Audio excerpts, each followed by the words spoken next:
Assalamualaikum warahmatullahi wabarakatuh. Hai Telutiza, balik lagi ketemu barengan Amaranufa di Tell You Talk. Yes, seru banget pokoknya hari ini di episode 21 Ama berjumpa sama ibu cantik yang ada di samping Ama, yang pastinya akan ngabarin info-info yang membahagiakan buat Telutiza tentang Telkom University tentunya. Karena TEL Uni kembali dinobatkan menjadi perguruan tinggi swasta nomor 1 Indonesia pada tahun 2020 dari Kementerian Pendidikan dan Kebudayaan Republik Indonesia.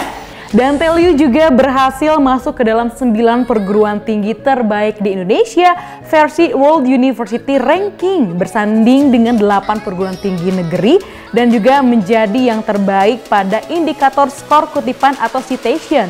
Nah, di samping Ama sudah ada Ibu Firly selaku Direktur Sekretariat dan Perencanaan Strategis buat ngobrol lebih lanjutnya. Halo Ibu, apa kabar? Alhamdulillah baik. Alhamdulillah cantik, sehat, bahagia ya Bu ya? Alhamdulillah, amin. Wajib itu mah ya.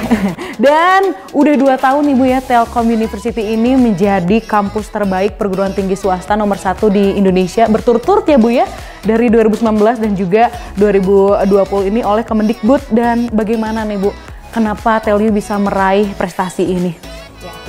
Alhamdulillah ya, jadi ini merupakan berkah ya, jadi berkah dan anugerah buat Telkom University dan juga seluruh sivitas akademika ya, Telutizen begitu, bahwa ini kedua kalinya ya Telkom University memang dinobatkan kembali ya oleh Kementerian Pendidikan dan Kebudayaan Republik Indonesia untuk menyandang sebagai perguruan tinggi swasta terbaik di Indonesia ya, atau biasa kita sebut dengan PTS number 1 begitu ya.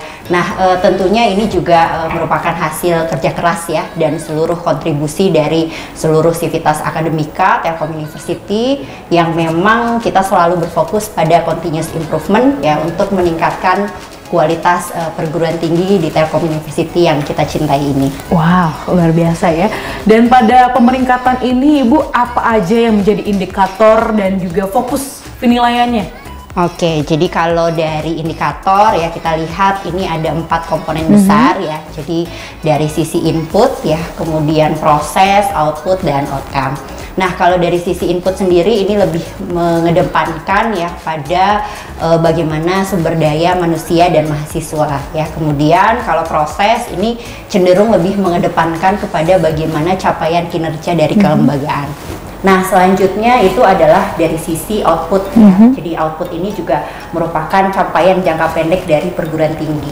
Nah, kemudian selanjutnya ini yang paling tinggi ya bobotnya itu outcome ya, ini merupakan cerminan dari kinerja capaian jangka panjang dari perguruan tinggi. Kira-kira seperti itu ya. Oke, dan untuk penilaiannya secara aspek input, proses, dan output ini apa saja Bu? Ini cukup banyak ya indikatornya. Coba saya sebutkan. Dari sisi input ini kebanyakan lebih kepada bagaimana pengelolaan perguruan tinggi dari sisi sumber daya dan mahasiswa ya. Jadi di sana ada beberapa indikator ya. Contohnya itu adalah bagaimana rasio dosen terhadap mahasiswa gitu ya. Kemudian jumlah mahasiswa asing, berapa persen jumlah doktor di Telkom University begitu, dan juga jabatan fungsional dari dosen. Nah, kurang lebih kalau input seperti itu.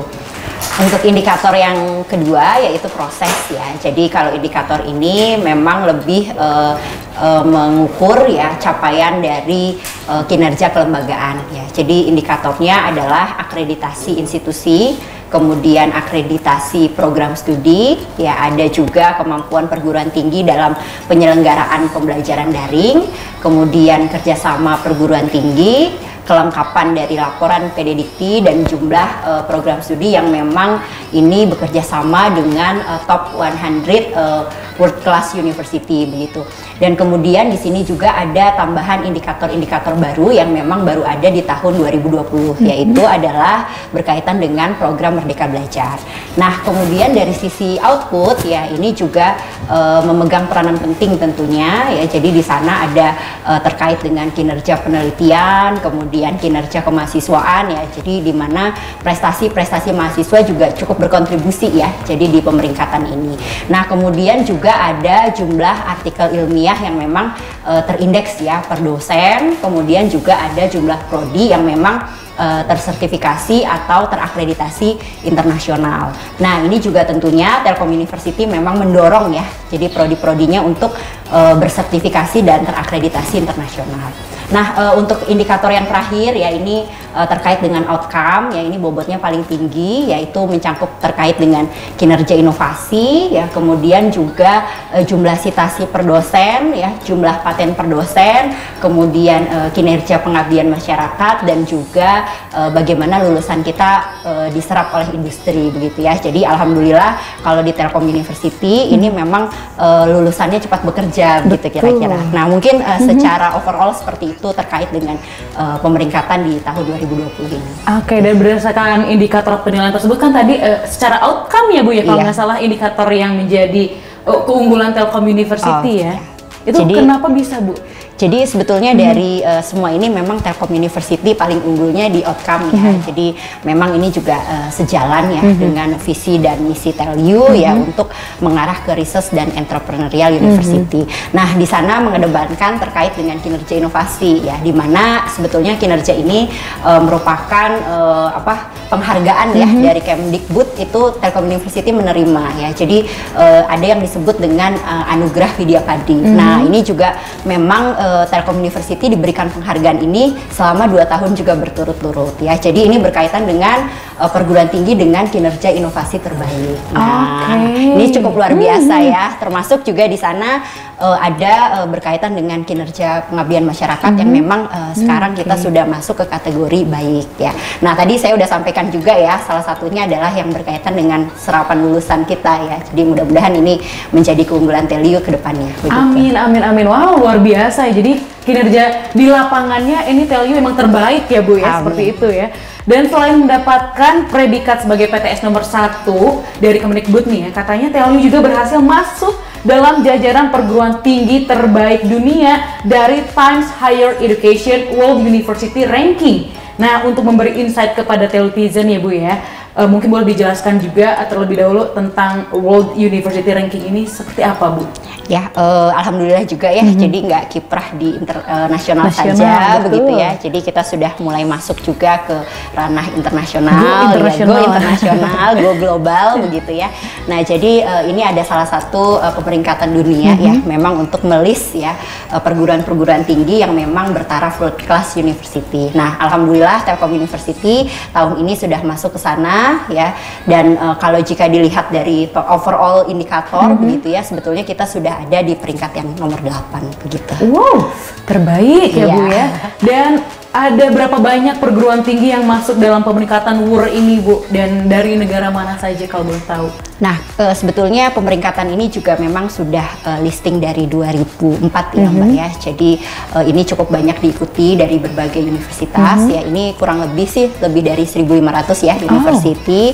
Dan kemudian juga kalau dilihat dari region ya atau negara itu cukup banyak ya. Jadi ada sekitar 90-an lebih begitu ya kira-kira negara yang mengikuti. Wow. Jadi ini cukup bergengsi gitu ya, karena memang di sana juga universitas-universitas seperti Stanford, kemudian MIT, kemudian juga Cambridge dan seterusnya itu juga memang sudah ada di listing di sana. Jadi ini cukup bergengsi lah ya. Sangat-sangat ya. Jadi anak-anak TELU nggak usah sedih lagi, sekarang TELU itu emang udah terbaik banget. Ini udah pilihan paling benar Anda kuliah di Telkom University ya Bu ya. Amin, amin. Dan untuk indikator penilaian dari WUR ini Bu, apa aja boleh dijelaskan? Ini ada 5 ya, mungkin kurang lebihnya hampir sama ya. Jadi itu bicara tentang teaching ya, teaching ini tentang pengajaran dan pembelajaran begitu.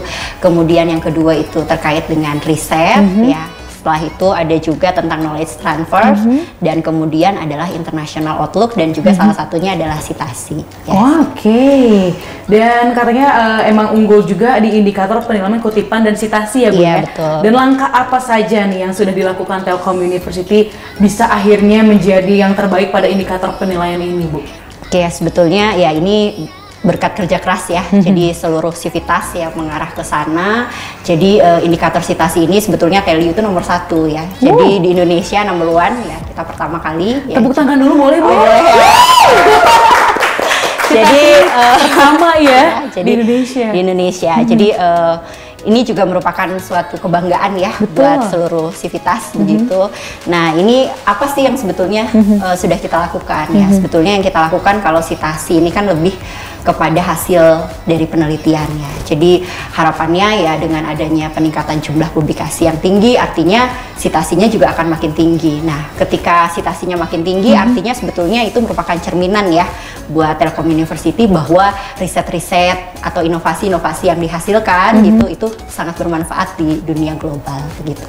Oke, jadi nggak sekedar ya Bu ya, tapi memang mempengaruhi penilaian juga. Nah, setelah unggul pada penilaian kutipan dan citasi ini Bu, bagaimana langkah Telyu selanjutnya untuk meningkatkan skor tentunya pada indikator penilaian yang lainnya Bu? Apakah udah direncanain atau masih proses atau seperti apa?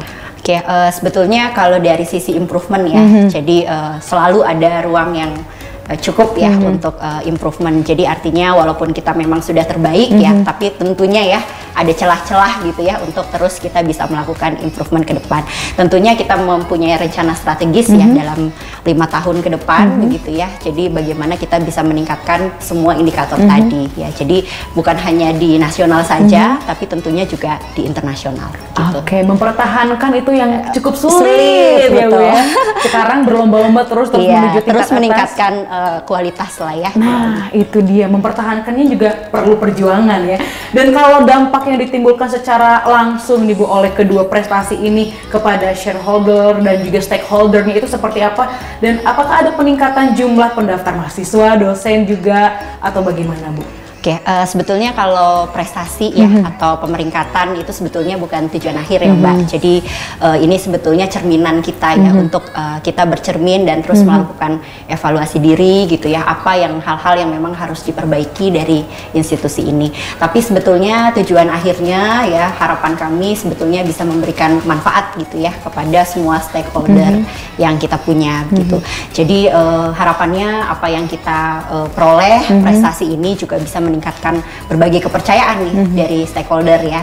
Mungkin kalau orang tua gitu ya lebih percaya untuk bisa menyekolahkan anaknya di Telkom University begitu. Kemudian juga akademisi bisa percaya untuk berkarir begitu ya terus di Telkom University, dan juga mungkin yang paling utama adalah kepercayaan dari industri ya yang memang nantinya akan menyerap lulusan kita.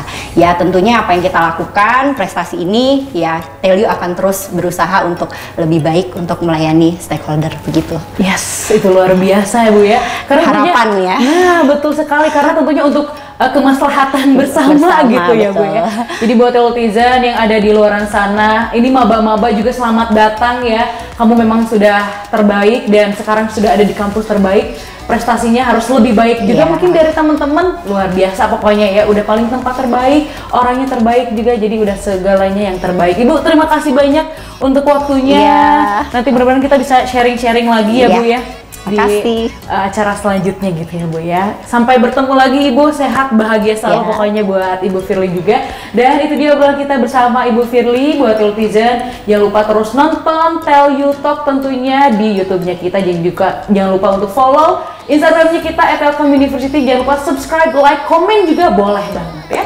Saya Amaranova pamit. Wassalamualaikum warahmatullahi wabarakatuh.